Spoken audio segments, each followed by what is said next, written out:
नमस्कार दोस्तों, आप सभी का स्वागत है Bharat love info and fun में। और यहाँ हम आप जानने वाले हैं मिसमैच एंट्री आईटी 2.0 में कुछ इसके पहलू हम यहाँ पर जान लेंगे, केस स्टडीज सिनेरियोज़ के हिसाब से कि भाई किस केस में क्या करना है, और इसको थोड़ा डिटेल में जानेंगे। वीडियो थोड़ी सी लंबी हो सकती है तो धैर्य बनाकर देखें और अंत तक ज़रूर देखें, आपको इसमें बहुत अच्छी जानकारी मिलने वाली है दोस्तों। तो दोस्तों, जब भी इस तरीके की मिसमैच एंट्री होती है, कुछ डाटा फैच नहीं होता या फिर आपसे डबल कैश चला जाता है या कुछ भी और भी तरीके की एंट्रीज हो सकती है, स्पीड पोस्ट का पैसा रिफ्लेक्ट नहीं होता, काउंटर सबमिट होता है, इन सब चीज़ों में जब दिक्कत आती है तो क्या करना है और कैसे करना है ये हम जानने वाले हैं इस वीडियो में। तो दोस्तों, how to match GTR and TCB with closing balance in IT 2.0 ये यहाँ पर रहेगा। Daily check need to be applied दोस्तों, लगातार इस पर नज़र बनाए रखने है कि क्या कुछ चल रहा है, और जहाँ पर भी दिक्कत आती है दोस्तों वहाँ पर प्रॉपर आइडेंटिफिकेशन जो है, जो गलती है उसकी रिक्वायर्ड और एरर एंट्री ज़रूर करनी है, क्योंकि वो भविष्य में लॉन्ग रन में आपके काम आएगा दोस्तों। तो यहाँ पर आपको अपने जो भी एसओपीज़ आते हैं उसको रेफ़र करते हुए जाना है। फ़िलहाल जो हमारे पास जानकारी है उसके हिसाब से हम ये आपके सामने लेकर आ रहे हैं। देखिए, 2-3 तरीके के सिनेरियोज़ होते हैं।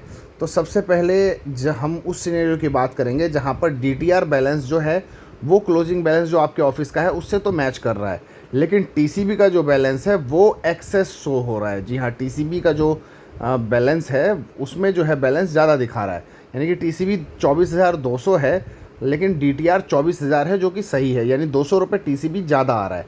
इसका एक रीज़न हो सकता है दोस्तों कि भी wallet adjustment with wrong amount और हायर अमाउंट, यानी आपने वॉलेट एडजस्ट जो पीए का जो भी हम करते हैं उसमें बुकिंग सॉल्यूशन में, वो अगर आपने थोड़ा सा ज़्यादा अमाउंट से कर लिया है तो कैश ज़्यादा आ जाएगा, और कैश ज़्यादा आने पर जब आप ट्रेजरर के पास सबमिट करेंगे तो वहाँ पर टीसीबी बढ़ जाएगी दोस्तों, जबकि डीटीआर में उसका काम तो हुआ ही नहीं होगा। और एक्सेस कैश जो है ये अगर आपने सेंड कर दिया है काउंटर से ट्रेजरी की तरफ तो भी आपका ये डिफरेंस आ सकता है दोस्तों, और रिफ्लेक्ट ना होने पर ये चीज़ आपको परेशानी में डाल सकती है। तो इसका क्या सॉल्यूशन है दोस्तों? रिसीट डिफरेंस और एक्सेस अमाउंट फ्रॉम ट्रेजरी। तो जो भी डिफरेंस का अमाउंट है वो हमें जो है एक्सेस जो है वो ट्रेजरी से रिसीव कर लेना है वापस काउंटर पे, और उसके बाद वॉलेट एडजस्टमेंट पेमेंट कर देना है उस अमाउंट का काउंटर पे, यानी कि बुकिंग सॉल्यूशन में। तो पीए का शिफ्ट एंड आपको नहीं करना है, नहीं तो ये चीज़ जो है दिक्कत में आ सकती है दोस्तों, इसका विशेष ध्यान रखना है। और जो भी डिफरेंस है इसका जो है वॉलेट एडजस्टमेंट करना है।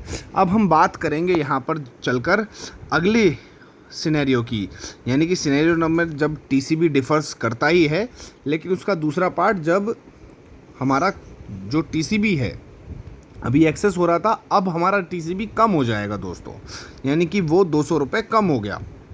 कम कब हो सकता है दोस्तों? इसके यही रीज़न है कि पीए ने सही तरीके से जो भी चीज़ें हैं वो सबमिट नहीं हुई, या फिर जो है जो डाटा है फिनैकल का या आईपीबीबी का, पीएलआई का, बुकिंग का, वो चीज़ें जो है सही से फैच नहीं हुई है, तो वो कम रह सकती है और उसकी वजह से टीसीबी का बैलेंस कम हो सकता है। इसमें जो है हम क्या करेंगे कि दोस्तों रिसीव करेंगे balance amount from counter to treasury, यानी कि जो काउंटर के सही तरीके से सबमिट नहीं किया है, कुछ पैसा छूट गया है, उसको पूरी तरह से ट्रेजरी की तरफ भेज देंगे, या फिर हम जो भी अगर पैसा कम रह गया है उसकी वॉलेट एडजस्टमेंट रिसीट करेंगे काउंटर पर यूजिंग मिसलेनियस ट्रांजेक्शन अकाउंटिंग, जो कि बुकिंग सॉल्यूशन में होता है दोस्तों। इस तरीके से आपका काउंटर का कैश जो है वो अप होगा, और फिर जब आप जो वो कैश जो है जो भी डिफरेंस है वो आप जब भेज देंगे अपने ट्रेजरर की तरफ, तो आपका जो है टीसीबी वो मैच हो जाएगा दोस्तों। तो इस चीज़ का विशेष ध्यान रखना है आपने कि जब कभी भी इस तरीके की एरर आती है तो आपको नोटिफाई करके उस एरर को अपने एरर बुक में नोट ज़रूर कर लेना है कि भाई ये जो आप सिनेरियो पार्ट 2 का कर रहे हैं वो किस वजह से कर रहे हैं।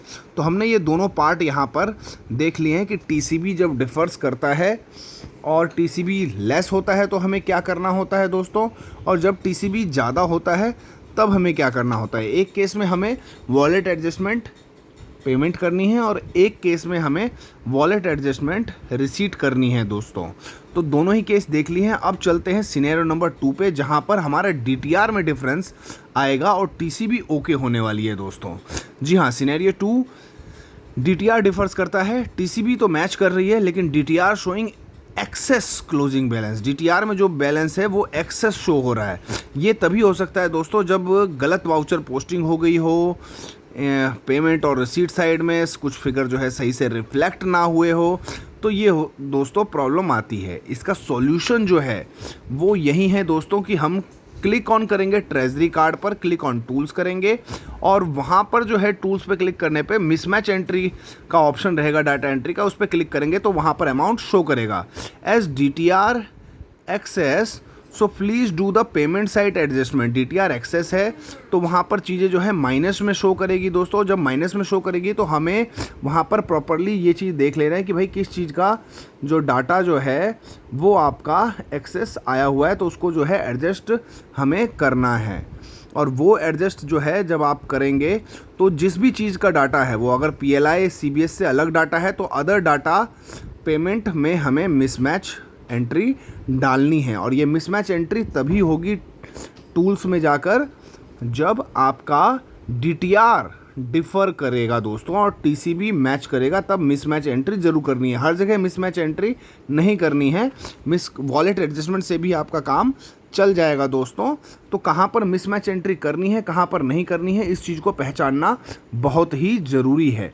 और मिसमैच एंट्री DTR में जब डिफरेंस होगा दोस्तों तब आपने करनी है। और दूसरी चीज़ है आपका पार्ट 2, जिसको आप देख सकते हैं कि अगर आपका DTR लेस हो गया है, जब DTR लेस हो गया है तो डेफिनेटली दोस्तों यहाँ पर आप करेंगे दोस्तों DTR का अमाउंट जो है वो कम है, तो यहाँ पर जो है आपका एडजस्टमेंट जो अमाउंट है वो प्लस में शो करेगा कि भाई कुछ चीज़ जो है यहाँ पर आनी रह गई है।